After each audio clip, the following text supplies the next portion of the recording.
नमस्कार दोस्तों।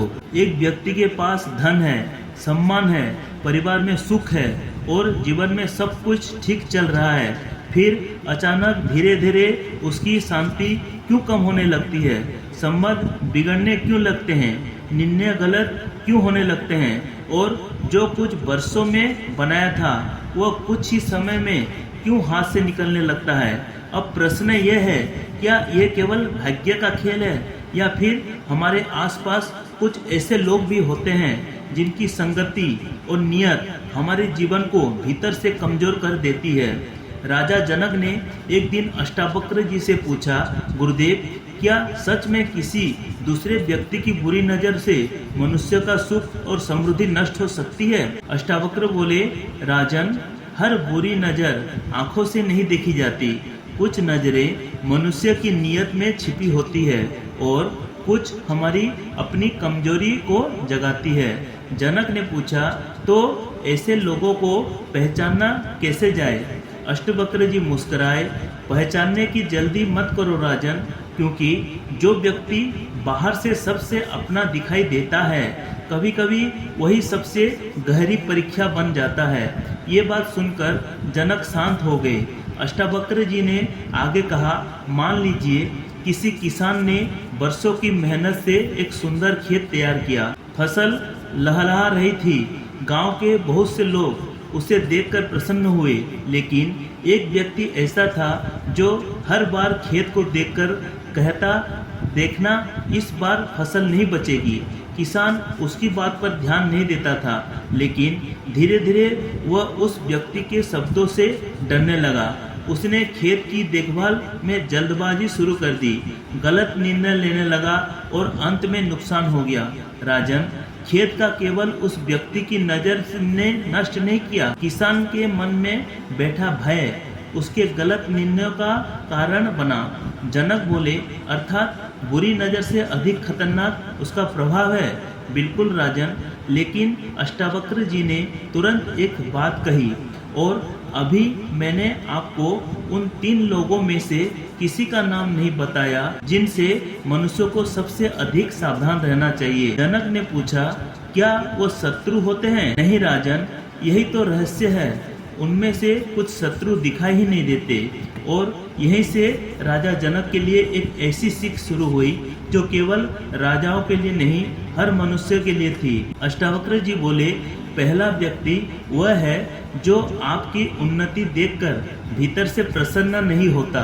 वह सामने से आपका अपना बनकर रह सकता है, आपकी प्रशंसा भी कर सकता है, आपके साथ बैठ भी सकता है, लेकिन आपके सुख को देखकर उसके मन में जलन उठती है। जनक ने पूछा, गुरुदेव, तो उसे पहचाना कैसे जाए? अष्टावक्र जी बोले, राजन, ऐसे व्यक्ति की पहचान उनके शब्दों से कम आपके अच्छे समय में उसके व्यवहार से होती है।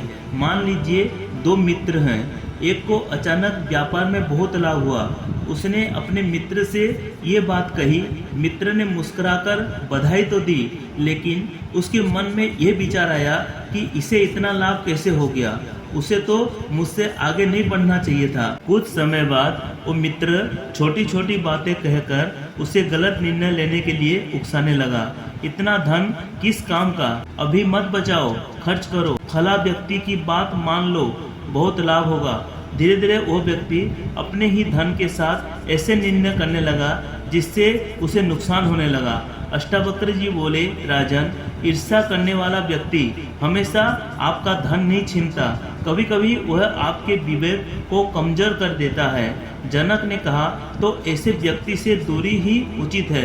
अष्टावक्र बोले, दूरी से पहले पहचान आवश्यक है, और पहचान से भी पहले अपने मन को इतना स्थिर करना आवश्यक है कि किसी की ईर्ष्या आपके भीतर घमंड या भय पैदा ना कर सके।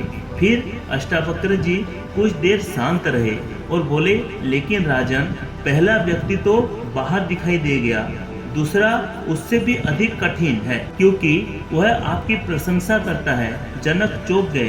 प्रशंसा करने वाला भी? अष्टावक्र बोले, प्रशंसा बुरी नहीं है राजन, लेकिन ऐसी प्रशंसा जो आपके भीतर अहंकार पैदा कर दे वह धीरे धीरे मनुष्य की बुद्धि पर पर्दा डाल देती है।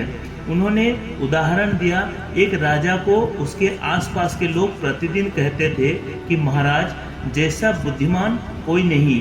कुछ समय बाद राजा ने यह मान लिया कि उसे किसी की सलाह की आवश्यकता ही नहीं है। उसने अनुभवी लोगों की बातें सुनना बंद कर दिया और केवल अपनी इच्छा के अनुसार निर्णय लेने लगा। राजन, उसे उसके शत्रु ने नहीं हराया था, उसका बढ़ा हुआ अहंकार ही उसके पतन का कारण बन गया। जनक बोले, अर्थात जो हमें हमारी सीमा भुलवा दे उससे भी सावधान रहना चाहिए। अष्टावक्र जी ने कहा, हाँ राजन, क्योंकि कभी कभी मीठे शब्द कड़वी हानि का द्वार खोल देते हैं। लेकिन उन्होंने फिर कहा, और अभी तीसरा व्यक्ति बाकी है, उससे सावधान रहना सबसे कठिन है। जनक ने पूछा, गुरुदेव वह कौन है? अष्टावक्र बोले, तीसरा व्यक्ति वह है जो आपकी कमजोरी को जानकर उसकी लाभ उठाता है। वह आपको समझने वाला दिखाई देगा, आपकी बातें सुनेगा, आपके दुख में साथ देगा, आपका विश्वास जीतेगा। लेकिन जब उसे पता चल जाएगा कि आपकी कौन सी बात आपको सबसे अधिक प्रभावित करती है, तब वही आपकी कमजोरी को अपने लाभ के लिए प्रयोग कर सकता है।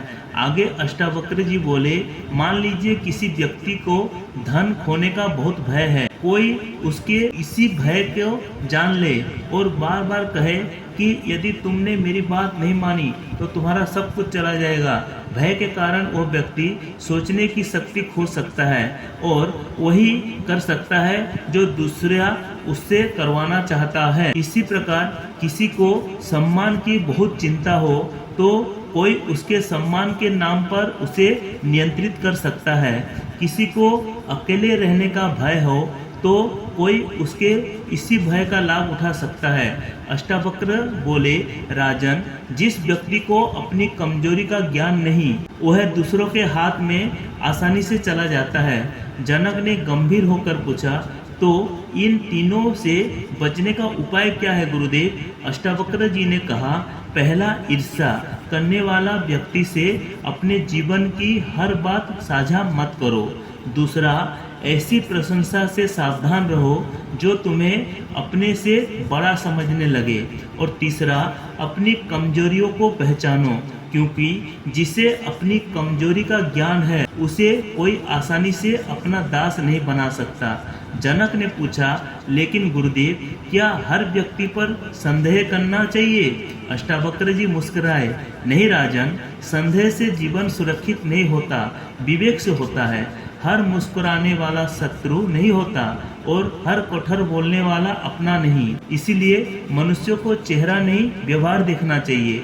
शब्द नहीं, समय आने पर किया गया कर्म देखना चाहिए। फिर अष्टावक्र जी ने एक छोटी सी बात कही, राजन, राजा से रंक बनने के लिए हमेशा धन को छीनना आवश्यक नहीं, कभी कभी विवेक का छीन जाना भी पर्याप्त होता है। जिस दिन मनुष्य ईर्ष्या के कारण गलत निर्णय लेने लगे, अहंकार के कारण सलाह सुनना बंद कर दे और अपनी कमजोरी के कारण किसी के हाथों में खेलना शुरू कर दे, उसी दिन उसके पतन की शुरुआत हो जाती है। जनक ने पूछा, तो वास्तविक रक्षा किससे करनी चाहिए? अष्टावक्र बोले, दूसरों की नज़र से पहले अपने मन की कमजोरी से, क्योंकि बाहर की नज़र तभी प्रभाव डालती है जब भीतर कोई दरवाज़ा खुला हो। इसीलिए अपने जीवन में आने वाले हर व्यक्ति से भय मत रखिए। बस इतना ध्यान रखिए कि आपकी सफलता आपको अहंकारी ना बनाए, किसी की ईर्ष्या आपको विचलित ना करे और आपकी कमजोरी किसी दूसरे के हाथ का साधन ना बन जाए। याद रखिए, धन की रक्षा करना सरल है, लेकिन विवेक की रक्षा करना उससे अधिक आवश्यक है। आप स्वयं से एक प्रश्न पूछिए, क्या आपके जीवन में भी कोई ऐसा व्यक्ति है जिसकी बातें आपको ऊपर से अच्छी लगती हैं, लेकिन भीतर से आपका मन कमजोर कर देती है? शायद इस प्रश्न का उत्तर ही आपके उस व्यक्ति की पहचान करा दे जिससे आपको सबसे अधिक सावधान रहने की आवश्यकता होती है। दोस्तों, अगर आप लोगों को मेरा वीडियो पसंद आया तो मेरा चैनल मधुर वार्ता को please like, share and subscribe कर दीजिएगा। भगवती जगत जननी माँ दुर्गा आप सबकी मंगल करे। इसी शुभकामनाओं के साथ आप लोगों को मेरी तरफ से जय माँ दुर्गा।